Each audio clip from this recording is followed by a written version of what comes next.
Ethan Cross had everything people dreamed of. At just 32, he'd already built one of the most powerful tech empires in New York. His face was in Forbes, his name on the lips of every investor. Private jets, ocean view penthouses, and meetings with world leaders were all part of his Tuesday. But ask him about love, and he'd stare at you like you just asked him to solve a riddle in a dead language.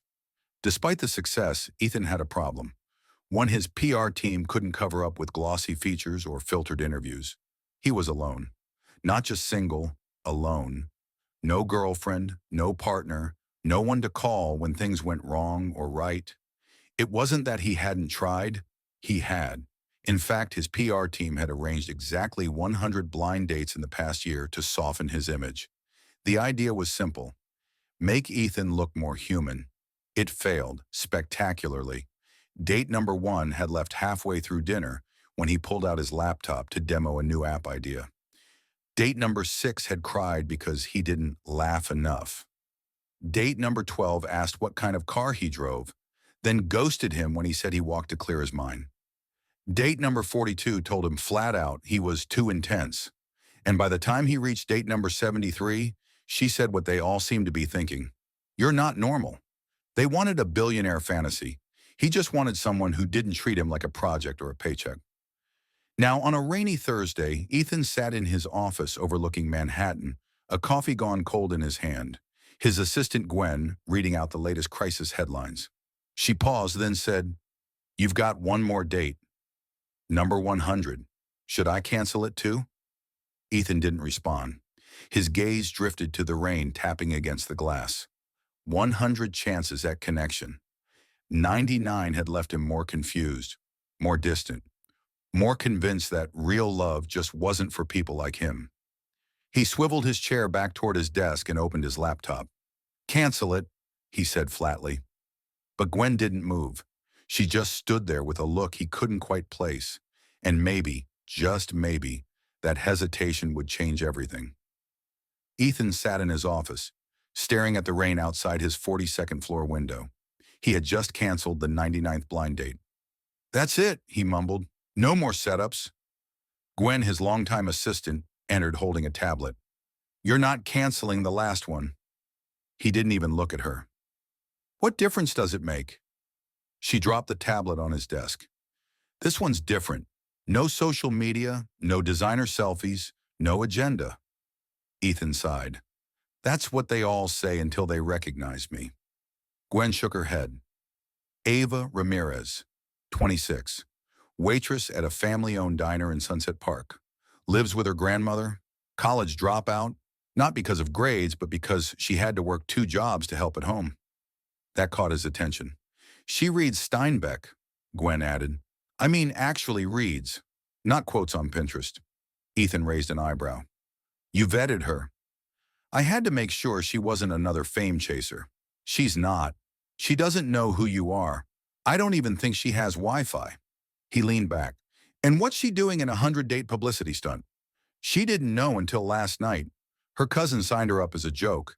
She almost canceled, until I offered her a free dinner and subway fare." That made Ethan chuckle. A woman who says yes to free dinner, but no to social media, that is rare. 6 p.m. tomorrow, Modesto's Café. Not your usual 5-star rooftop, Gwen said. Ethan stared at the profile photo.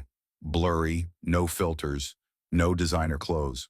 Just a girl on a park bench, half laughing. Maybe, just maybe, this time would be different.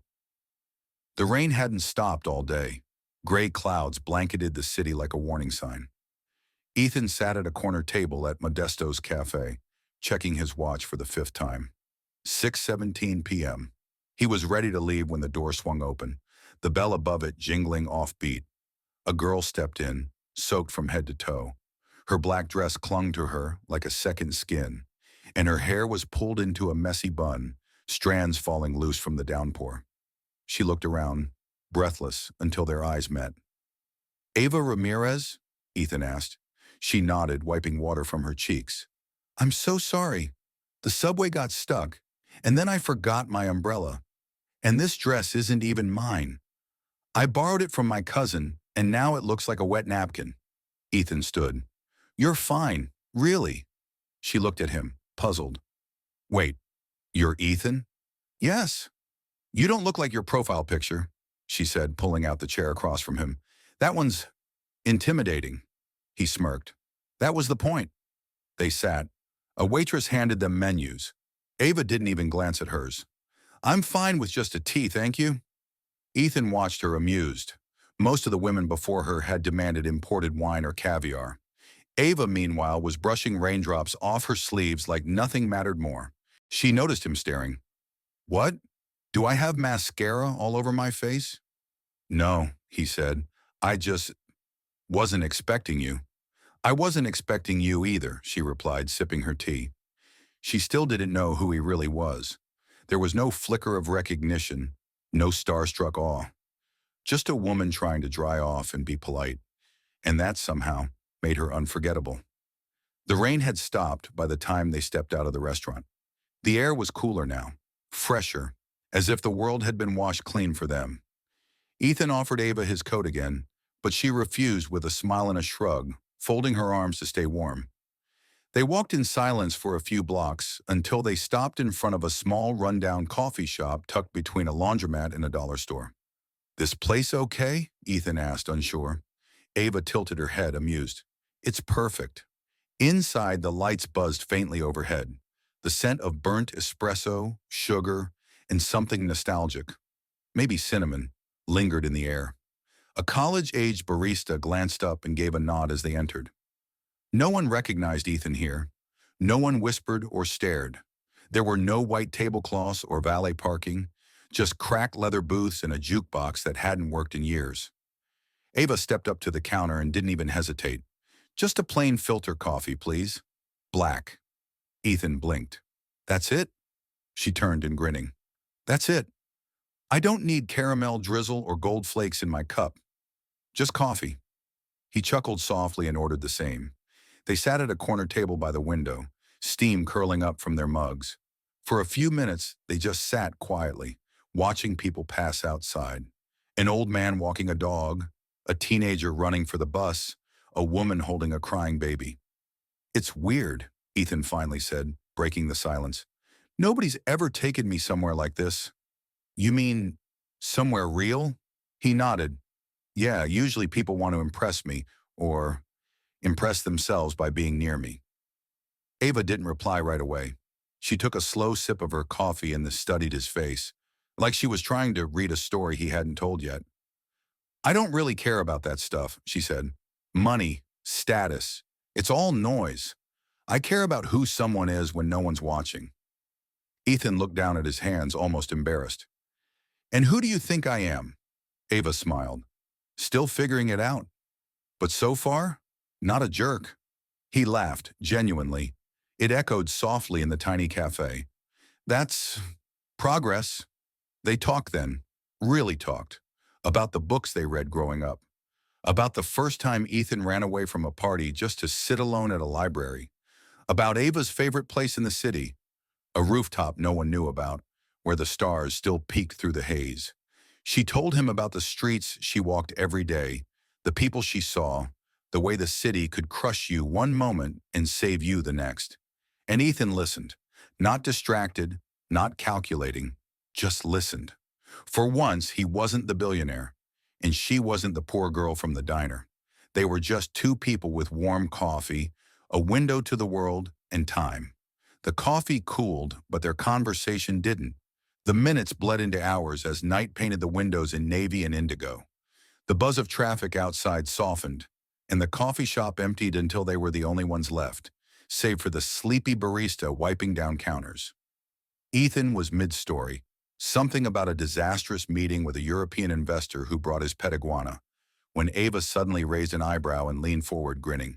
You know, she interrupted, you're kind of like a robot. Ethan blinked. A robot? Yeah, she said, fighting back a smirk. All precise and polished, like you were built in a lab to say the right things at the right time, with perfect posture and zero facial expressions. Ethan stared at her, stunned. Then something cracked, something tight that had been wound in his chest for far too long. He laughed, not a polite chuckle, not a diplomatic smirk, a full, unfiltered laugh that made his shoulders shake and his hand slap the table. The barista looked over, startled. Ava grinned like she'd just unlocked a secret level in a video game. "There it is," she said triumphantly. "You do have a human mode." Ethan wiped his eyes, still smiling. "You're dangerous, you know that? Only to uptight billionaires." He looked at her, really looked at her. She wasn't trying to impress him. She wasn't asking for anything. She wasn't afraid to tease him or laugh at his expense.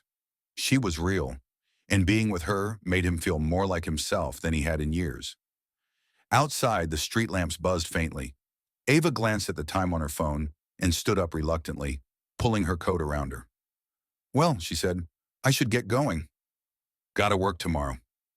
"Right," Ethan said, standing too, suddenly not wanting the night to end.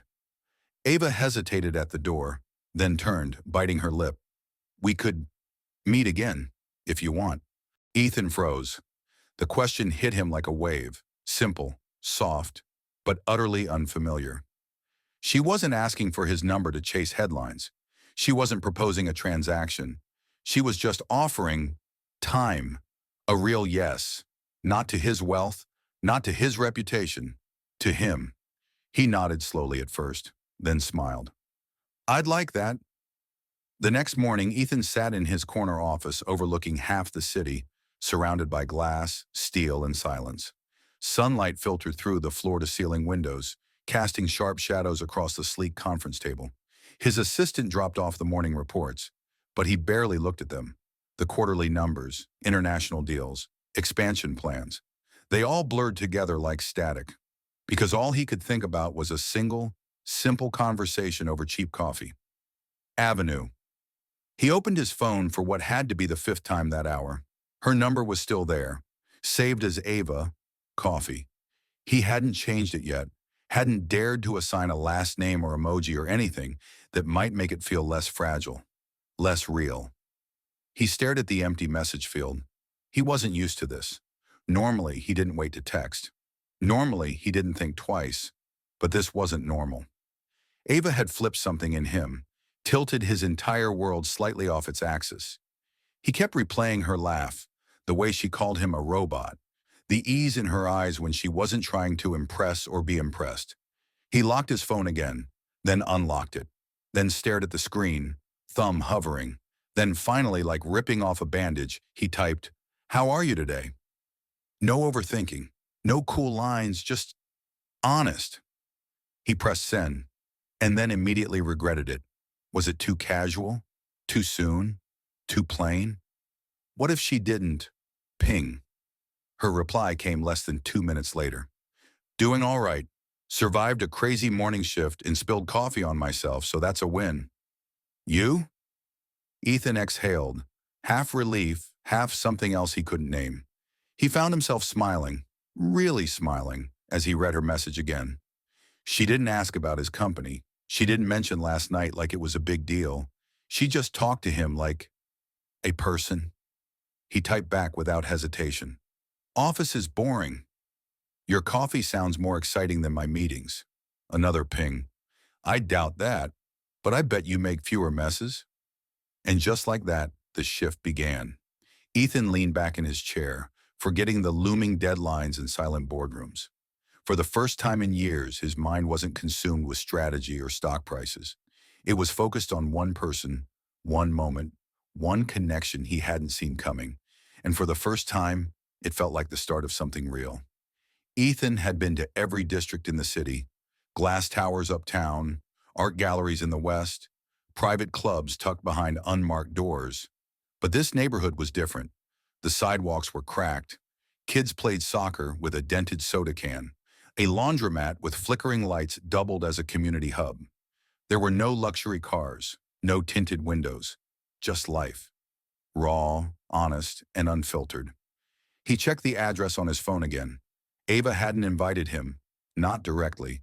She just mentioned she had to head home early to check on her mom, and something in her voice had tugged at him. So here he was, standing outside a modest brick building with faded numbers painted on the door. After a moment's hesitation, he climbed the stairs and knocked. Ava opened the door, surprised, and maybe a little embarrassed. Ethan? What are you doing here? I was in the area, he lied gently. Thought I'd say hi. She gave a small smile and stepped aside. Well, come in. But it's not exactly a five-star lobby. The apartment was tiny, two cramped rooms, peeling wallpaper, and the faint scent of menthol and chamomile in the air. In the corner, a frail woman rested on a recliner, a blanket pulled up to her chest. Ava whispered a soft introduction. My mom, Rosa. Ethan offered a quiet hello and a respectful nod. Ava led him into the kitchen, barely wide enough for the two of them, and poured him a glass of water. She moved around the space with ease, opening windows, checking on her mother, adjusting medication. Ethan stood still, unsure of where to put his hands. Everything about this place felt foreign to him, not in a judgmental way, but in a humbling one. There were no assistants here, no gates or catered silence, just a daughter doing everything she could with what little she had. You do this every day? He finally asked. Ava looked up from folding a blanket. Yeah, she has good days and rough ones. But she raised me alone, working two jobs. This is the least I can do. There was no bitterness in her voice, just quiet strength. Ethan swallowed hard. He'd built empires, closed billion-dollar deals, navigated rooms full of powerful people. But standing here, watching Ava move with compassion and grace, he felt small, humbled. You're incredible, he said softly. Ava smiled, brushing a strand of hair from her face. Nah, just doing what I can. And for the first time, Ethan realized that real strength didn't come from boardrooms or bank accounts. It came from love and sacrifice and showing up, even when no one was watching. The next morning, a sleek black car pulled up outside Ava's building. She wasn't expecting anyone. She peeked through the curtain and saw the uniformed driver stepping out, holding a signature white box with gold trim. Her name was written on the tag in careful script. Inside the box was a designer handbag, deep emerald leather, delicate stitching, and a brand name she only recognized from magazines at the grocery store. It probably cost more than her rent. She didn't need to check the note to know who it was from. A few hours later, Ethan's phone buzzed. He answered on the first ring. You sent it, didn't you? Ava's voice was calm, but there was a tension underneath it. Yeah, he said. I thought you might like it. A long pause. You thought wrong. Ethan froze. I'm sorry, after seeing where you live and what you're going through, I wanted to do something. You wanted to fix it. Her voice sharpened. But I didn't ask you to, and I don't need you to. Ava, it wasn't meant to offend you. I know, she said softer now. But Ethan, I said yes to you, not to your world, not to your money, not to charity wrapped in a ribbon. He sighed, rubbing the bridge of his nose. He hadn't meant to insult her. He just hated the helplessness he'd felt watching her balance everything on her own. This was what he knew, sending things, solving problems with a price tag. But she didn't want that. She wanted him. I'll send someone to pick it up, he said quietly. No need, she replied. It's already at the lobby. They wouldn't let me leave it on the sidewalk. Ethan winced. You're right, I overstepped. It won't happen again. There was a silence between them, heavy but not broken. I appreciate the thought, Ava added. But next time, if you want to give me something, give me time. Honesty, a walk, a joke. I like the guy who laughed in the coffee shop, not the one trying to buy forgiveness. Ethan nodded, even though she couldn't see it. Noted, loud and clear. And just like that, he learned that love couldn't be purchased, that sincerity couldn't be boxed up, that not every problem needed solving. Some just needed understanding. It stung, being wrong, but it also meant he was still learning. And for Ava, he wanted to learn everything. It started with a single photo. Ava was walking home from work, bags under her eyes, hair pulled into a messy bun, wearing the same coat she'd owned since college. She'd just picked up her mother's prescription and was juggling groceries in her arms when the camera shutter clicked from across the street. She didn't even notice, but by the next morning, she was everywhere. Billionaire's new girlfriend caught slumming it. Is she just after his money? Ethan Cross's mystery woman, rags to riches? Social media exploded. Comment sections turned brutal. She looks homeless. Gold digger alert. He could do so much better. This has PR stunt written all over it. Ava saw it all. At first, she laughed it off. But the comments kept coming. Strangers dissecting her face, her clothes, her background, like she was an object up for auction. Old photos from her high school days were dragged online. Someone even found a post about her mom's medical bills and spun it into a sob story. She didn't return Ethan's text for 2 days. On the third day, he showed up at her door. "I'm so sorry," he said, his eyes full of guilt. "I didn't know the press was following me that night." "I swear I know," Ava replied, but her voice was distant, tired. "It's not about blame." She turned from the door and let him inside, but the air between them had changed. There was a wall now, thin, invisible, but solid. "I never asked for any of this, Ethan," she said quietly. "I didn't sign up to be a headline." "I know," he said again. "I'm trying to fix it. I've got my team scrubbing stories, flagging posts." "It won't matter," she cut in. "They'll just find something else. Another photo, another lie." Ethan stood there powerless. In boardrooms, he was unstoppable. On stock markets, he was a force. But here, where it mattered, he had no shield, no leverage, just silence. "I need space," Ava said at last. "I need to figure out if I can survive being seen like this." He nodded, his jaw tight. "If that's what you need." And with that, the door closed, not with anger, but with pain. They didn't fight. They just drifted. Not because they stopped caring, but because love wasn't always enough when the world watched, judged, and refused to look away. The days turned into weeks. Then 32 long, aching days passed without a word between them. Ethan buried himself in work, meetings, deals, numbers. He let his calendar consume him, filling every hour so he wouldn't have to think. But in the quiet moments, the elevator rides, the late-night walks to his car, her voice echoed in his mind, the way she had looked at him that last night. Not with anger, but with disappointment, with loss. He tried to tell himself it was for the best, but the lie never stuck. Ava, meanwhile, tried to hold everything together, but the scandal followed her. Customers at the diner whispered. Her manager made snide remarks about celebrity girlfriends. Eventually, the shifts dried up. She was let go without much of an excuse, just a cold, "we're cutting hours," and an even colder goodbye. She didn't fight it. She just went home, sat beside her mother's bed, and stayed quiet. But silence didn't mean forgetting. Every time she looked at her phone, she wondered if his name would appear. Every time a black car passed by her building, her heart jumped, hoping, then scolding herself for hoping. She didn't want his money. She wanted him. But she wasn't sure he knew how to be with someone who didn't need saving. And Ethan, he felt that truth every day. One night, after another award ceremony, where he barely heard the applause, he sat in his office staring at the skyline. Then he opened a blank document and typed 2 words. Second chances. It started small. A foundation for people like Ava, those who got knocked down by the world and never asked for help, but deserved it anyway. Job training for underprivileged workers. Mental health support for caregivers. A program for women pushed out of the workforce after public harassment. The boardroom didn't understand it at first, but Ethan didn't care. For the first time in a long time, he wasn't building for profit. He was building for her. At the bottom of the foundation's website, beneath the mission statement, was a single quiet line, "Inspired by someone who reminded me that strength isn't loud. It's steady."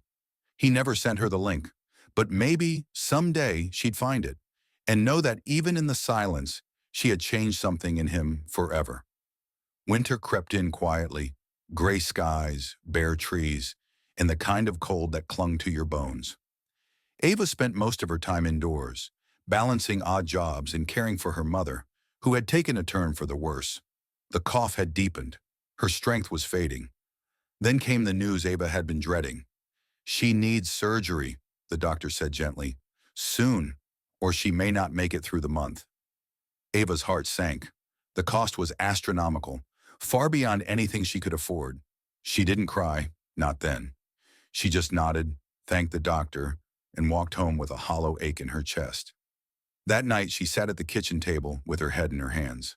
There were no calls to make, no favors left to ask, just quiet desperation and the hum of the fridge. 2 days later, the hospital called. "The bill's been paid," the woman said on the line. "In full." Ava blinked. "What?" "Yes, an anonymous donor. Left a note for you, too." Ava rushed to the hospital, her heart pounding. The receptionist handed her a small envelope with her name written in unfamiliar handwriting. Inside, a single sentence. "Someone still cares about you." That was it. No signature. No clue. Just warmth wrapped in mystery. Ava's hands trembled as she read the words again and again. Her breath caught in her throat. A part of her wanted to believe it was Ethan. The timing, the silence, the way the note didn't ask for thanks, only reminded her she wasn't alone. But she didn't know for sure. She told her mother the news with tears in her eyes. Rosa smiled weakly, squeezing her hand. "Told you good things find their way home." Ava didn't sleep that night. She just stared at the note beside her bed, replaying memories of coffee shops, laughter, and a man who had once looked at her like she was the only real thing in a world of illusions. She still didn't reach out. But somewhere deep inside, the note stitched something back together. Not everything. Not yet. But enough to make her believe that maybe, just maybe, love could still be waiting on the other side of silence. Ava hadn't planned to dig. She didn't want to. Part of her clung to the comfort of not knowing for sure. It made it easier to pretend the note was just a kind gesture from the universe. But when the hospital requested a final signature for post-op records, she noticed something. A billing code, a foundation ID, second chances. She paused, frowning. The name rang a bell. She'd seen a headline in passing weeks ago. Tech billionaire launches new foundation aimed at helping the overlooked. Her breath caught. A few clicks and one search later, she was staring at the website. There it was in plain text. Ethan Cross, founder. Her stomach turned, not with anger, but with something more complex. Regret, gratitude, longing. She sat still for a moment, then picked up her phone and typed the message before she could talk herself out of it. "Why did you do it?" It was 11:42 p.m. She didn't expect a reply, not right away, not after everything. But 2 minutes later, her screen lit up. "Because you were the only one who ever gave me a real yes." Ava stared at the message. Simple, honest. Ethan's words carried no arrogance, no expectation, just quiet truth. Her fingers hovered over the keyboard. She wanted to say something clever, something light, but nothing felt right. Nothing felt big enough for the weight of that confession, because she knew what he meant. He wasn't talking about money or romance or even pity. He was talking about that night in the coffee shop, when she looked past the billionaire and saw the man, when she laughed at his seriousness, not his success, when she said yes not to what he had, but who he was. And somehow, despite the headlines, the silence, the mistakes, that yes had never gone away. She typed, "I never stopped meaning it," and hit send. The screen stayed still for a long time. Then 3 dots appeared, and for the first time in weeks, her heart dared to hope. The invitation came as a simple message. Brooklyn Bridge, 8 p.m., dress warm, no hints, no explanations, just a time and place. Ava hesitated for only a moment before replying, "I'll be there." When she arrived, the wind off the river brushed her cheeks with cold, but it wasn't unpleasant. The bridge, usually bustling, was nearly empty. Just the hum of the city behind her and the soft glow of amber streetlights stretching ahead. Then she saw it. Right at the center of the pedestrian walkway, between the two towers, stood a single table. Not a fancy one, just wood, weathered and small. But on it sat a candle in a jar, flickering gently, and a single white daisy in a chipped glass bottle. 2 folding chairs, 2 plates, a covered tray, and Ethan. He stood up as she approached, hands in his coat pockets, eyes soft with something between nervousness and relief. "No tuxedo?" Ava teased, stopping in front of him. "No ball gown either," he shot back with a smile. They sat, and for a moment, neither of them spoke. The city buzzed below them, cars flashing by like fireflies. But up here, it felt like another world. Quiet, suspended in time. I wanted to take you somewhere special, Ethan said at last, but not a restaurant, not a rooftop. Just here. Ava raised an eyebrow. Why here? He leaned forward, elbows on the table. Because it's halfway between your world and mine? A bridge.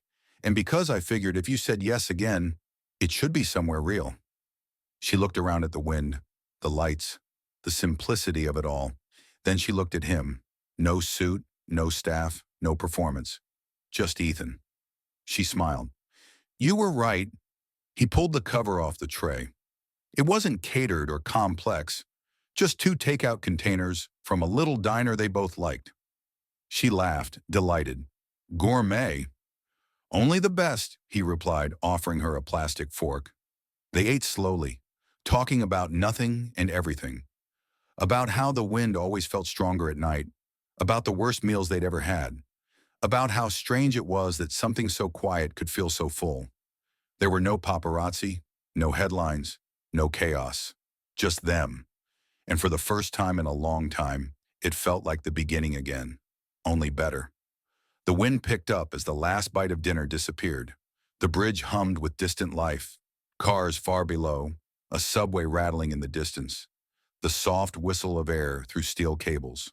But up here, it was just them, lit by the soft flame of one stubborn candle.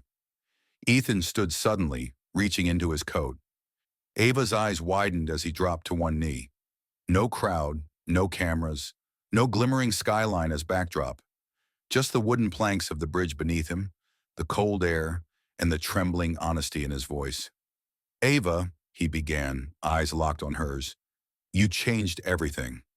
He pulled out a small, simple ring. No giant stone, no branding, just a quiet silver band. You reminded me who I am when no one's looking. You laughed at me when I took myself too seriously. You saw me before anyone else did. And even when I messed up, you stayed in my heart. You've been the realest part of my life. Her breath caught, but before he could continue, she stepped back. Ethan, wait. He froze, still kneeling. I need to ask you something, she said gently. Are you sure you love me? Or do you just love that I said yes? The question landed like a gust of wind between them. For a moment, the candle flickered dangerously. Ethan looked up, not hurt, but certain. I love you for who you are, he said firmly. Not because you said yes, not because you didn't care about my money, but because you're the only person I've met who's stronger than money. Because you love me with nothing in return. Because you showed me how to be more by needing less. Ava blinked, her heart pounding. She'd built so many walls to protect herself, from the world, from pity, from men who only wanted to fix or possess. But Ethan wasn't trying to fix her. He was trying to meet her where she stood. She looked down at him, at the boyish fear behind his steady expression, and felt something soften in her chest. A yes was forming on her lips before she even realized it. But only if it's real, she whispered, eyes glistening. It is, he said, voice cracking. It always has been. She nodded, stepping forward. Yes. He rose, slid the ring on her finger, and pulled her into a quiet embrace. The city continued below them, unaware. The wind curled around them, colder now, but neither of them noticed. Because warmth, when it's real, doesn't come from money or diamonds. It comes from a heart that finally found home. Ethan didn't overthink it. For once, he just wanted to share something joyful. So he posted a photo, just the two of them on the bridge, wind in their hair, the candle still flickering faintly in the corner of the frame. Ava's hand rested in his, the modest ring catching the light. The caption was short. She said yes. Within minutes, the internet exploded. The initial wave was love, comments pouring in from friends, celebrities, colleagues. Finally, she's gorgeous. You two are perfect. But then came the second wave, the darker one. So this is how billionaires do charity now. Gold digger secured the bag. She's using him. Just wait. Does she even own anything that costs more than $20? Ava saw the comments before Ethan did. She hadn't wanted to look. She told herself she wouldn't. But curiosity gave in, and as she scrolled, the words started to sting like tiny shards under skin. Old photos surfaced, mocked. Her diner uniform, her neighborhood, even her mother's illness. Strangers who knew nothing of her life dissected every piece of it like it was a scandal. By the time Ethan found her that evening, she was sitting on her bed, phone face down, eyes full but dry. "I knew this would happen," she said quietly. "I knew saying yes came with a price." Ethan's jaw clenched. "You shouldn't have to pay it. I don't want to be your charity case, Ethan. I don't want the world to think you lowered yourself for me." He sat beside her, his chest tight. "They're wrong. They're loud." He didn't respond right away. Then, without saying another word, he stood, walked into his office, opened his laptop, and hit Go Live. Within seconds, the screen lit up with thousands of viewers. He didn't wear a suit. He didn't have a speech. Just a raw, steady voice and a truth that had waited too long. "This is for anyone who thinks Ava said yes because of money," he began. "She didn't ask for a thing. In fact, she walked away when the world turned ugly. I chased her, not the other way around." He paused, the emotion rising in his throat. "She didn't need saving. I did. From myself, from the noise, from a life full of things that didn't matter. Ava didn't care about my bank account. She cared that I laughed, that I listened, that I showed up." He looked into the camera, voice unwavering. "She didn't dig gold. She dug me out of the hole I didn't know I was in. She saved my soul." Then he ended the stream. He walked back to Ava's room, expecting silence. Instead, she stood and hugged him, tight, fierce.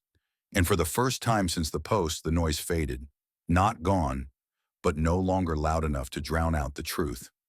It didn't take long for the news to reach the upper floors of Manhattan's most exclusive penthouse. Ethan's parents, Margaret and Charles Cross, had spent their lives building an empire of elegance and appearances. Legacy meant everything to them. And to their eyes, Ava didn't fit. They requested a meeting. Ava didn't want to go. Ethan insisted he'd be right beside her the whole time. The room was polished to perfection. Glass sculptures, imported rugs, a piano no one played. Ava sat on a leather armchair that probably cost more than her apartment. Margaret barely looked up from her tea. Charles adjusted his cufflinks before speaking. "She seems sweet," Margaret said, as if Ava wasn't in the room. "But Ethan, darling, is this truly serious?" "It is," he answered simply. Charles gave a thin smile. "It's just that we imagined someone more aligned with our world. Our values." Ava's hands curled tightly in her lap. She said nothing. "You've worked so hard, son," Margaret added.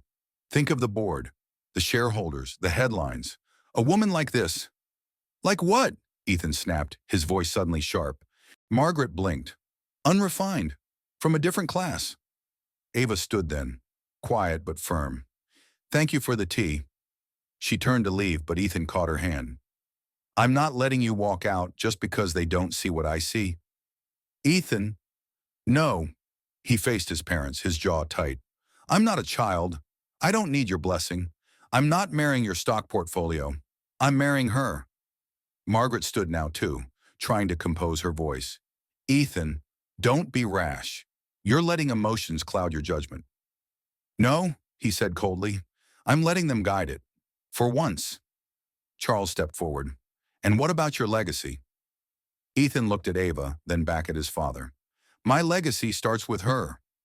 There was a silence so thick it nearly cracked the air. Then Ethan took Ava's hand and led her out the door, past the sculptures, the piano, the life he no longer needed. In the elevator, Ava finally spoke. "You didn't have to do that." "Yes, I did," he said, "because love isn't real if it requires permission." And as the elevator doors closed, so did the chapter on the life Ethan left behind. For good.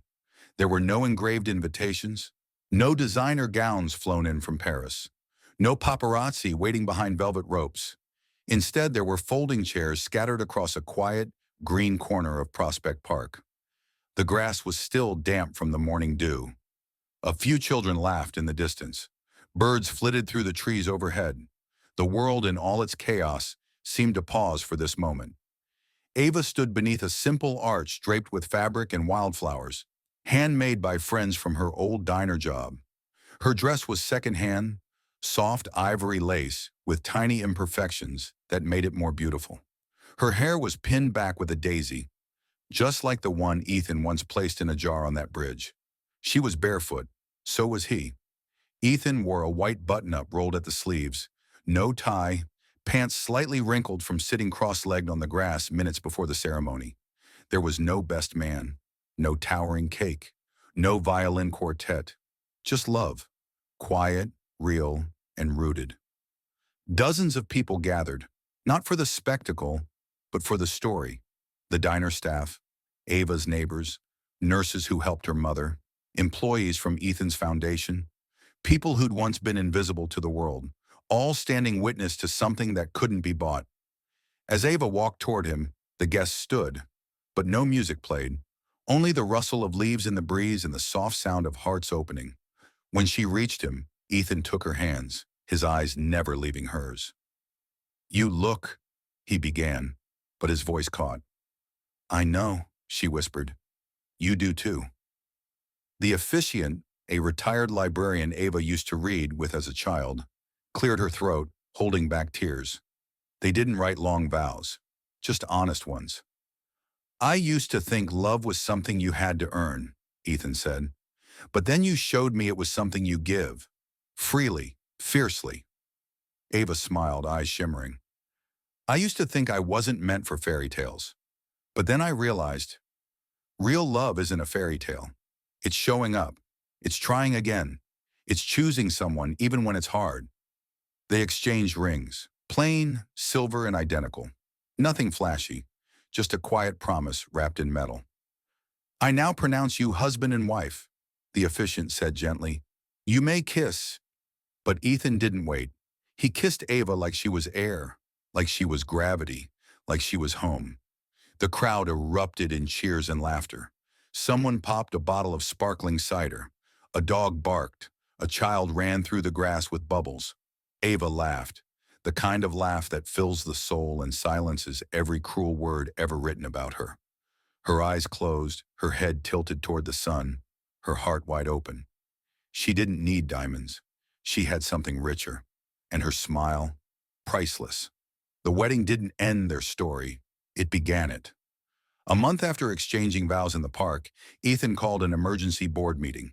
The room was full of tension, speculation. He stood at the head of the table, looking calm, lighter even. "I'm stepping away," as he said, "not because I'm done building, but because it's time to build something different." He handed over the reins to a trusted team he'd trained for years. There were protests, panic, questions, but he didn't flinch, because his life was no longer about control. It was about presence. Ethan and Ava packed their bags, left the penthouse behind, and began a quiet journey around the world. No press releases, no paparazzi, just them. They walked through street markets in Morocco, ate noodles from a food cart in Bangkok, got lost in Lisbon, danced in the rain in Rio, shared stories with strangers in villages where no one knew their last names. Ava carried a notebook everywhere, scribbling thoughts, sketching people, jotting names and faces. She listened to women in every corner of the world, mothers, artists, survivors, fighters. Their stories echoed pieces of her own, underestimated, overlooked, but never broken. One afternoon on a train ride through Italy, she turned to Ethan and said, "I want to start something." He didn't ask what it would cost. He just nodded. "Tell me how to help." Months later, the Yes Initiative was born. Ava's social platform empowered women from underserved communities, offering grants, mentorship, and safe spaces to speak and grow. It wasn't about charity, it was about choice, about reminding every woman that her yes didn't have to be for someone else. It could be for herself. Yes became more than an answer. It became a declaration, a vow to show up, to rise again, to claim space. Ethan, now far from boardrooms and headlines, found more fulfillment photographing the women Ava worked with than he ever had on magazine covers. And at night, when the world grew quiet, they would curl up in unfamiliar places, hands entwined, hearts steady. They didn't always know where they were going next, but they always said yes, together. It started on a quiet morning in Kyoto. The sun streamed through the paper windows of their guest house. Ava was already up, sipping tea and reading stories submitted to the S Initiative. Ethan sat across from her, a pen in his hand, a leather-bound journal open before him.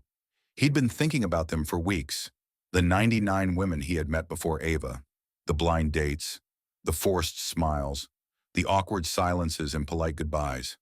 At the time, each rejection felt like a small failure. Now they felt like stepping stones. So he began to write. One letter for each of them. They weren't long, just a few lines, handwritten and sincere. Thank you for your honesty, for walking away when it wasn't right. Because of you, I didn't settle. Because of you, I kept searching. And in the end, I found someone who touched my heart in ways I never thought possible. He wrote one each day. Some names he remembered. Some he had to look up. Some dates lasted hours, some only minutes. But every woman, every no, had nudged him closer to the yes that mattered. Ava found him writing one night and gently asked, "Do you regret any of it?" He looked up and smiled. "Not a single one. Every unanswered text, every awkward goodbye, it all led to you." She didn't reply. She just kissed his forehead and let him continue. By the end of the 3 months, there were 99 sealed envelopes, never meant to be mailed, just placed in a wooden box marked gratitude. He didn't need to send them. The writing itself was enough, a quiet closure, a way to honor the journey. Because love isn't always a lightning strike. Sometimes it's a slow unfolding, a lesson learned through patience, heartbreak, and growth. And Ethan knew now, it took 99 closed doors to walk through the one that would never close again. The waves whispered against the shore as the sun dipped low, painting the sky in hues of gold, rose, and violet. Ava and Ethan walked barefoot along the sand, hand in hand, their footprints trailing behind them. Temporary, but meaningful.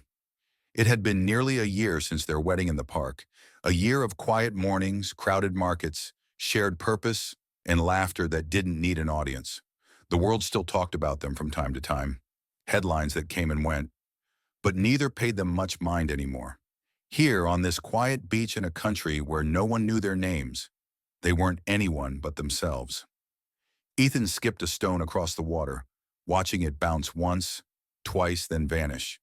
Then he turned to her with a crooked smile and asked, "If you could go back, would you still show up for that coffee?" Ava stopped walking, turning to face him. The wind tugged at her hair, the hem of her sundress dancing around her knees. She tilted her head slightly, pretending to think. She said playfully. "Would I still say yes to a guy who wore a suit to a coffee shop and didn't know how to laugh?" Ethan grinned. "That's the one." She stepped closer, eyes bright. "No." He blinked. "No? I wouldn't still show up," she said, sliding her arms around his waist. "I'd show up earlier." He laughed, pulling her into him. "Cheater, that wasn't one of the options." "Well," she said, resting her head against his chest, "you married a rule breaker. Remember?" They stood like that for a moment, the breeze brushing past them, the sea singing its eternal lullaby. The past, the pain, the scandals, the doubt, felt so far away now. All that remained was the journey they chose to take together, one honest yes at a time. The camera pans out. They keep walking, slowly disappearing into the golden horizon. Two silhouettes against the endless blue, no longer running from their past, but walking boldly into the future. The story ends, but the heart,